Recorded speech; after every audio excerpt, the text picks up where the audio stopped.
Beginning early 2018, students from across the country began taking virtual visits using advanced... Let's go over to Sean and see what he's doing about this time. Okay. Hey guys, I've got here a drink bag. Welcome to our live 360 broadcast from the Vehicle Assembly Building.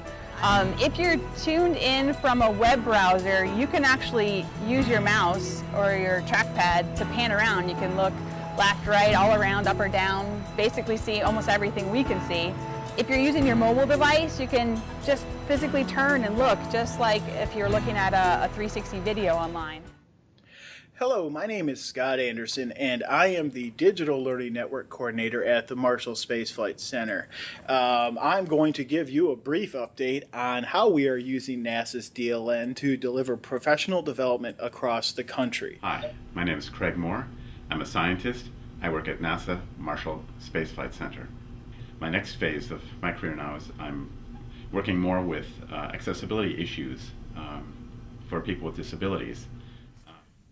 Okay, pretend for a moment that I am in the space station.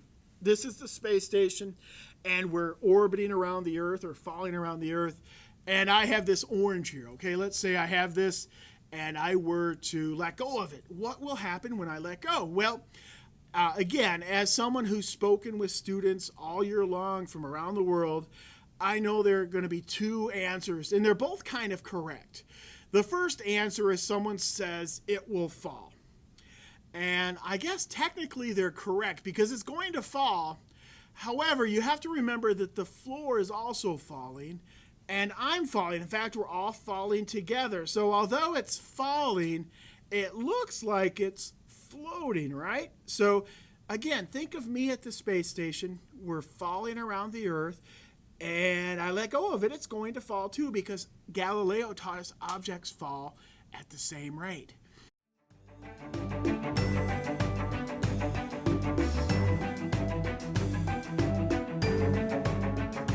Good evening. Thank you for joining us today. My pleasure. Thanks for having me.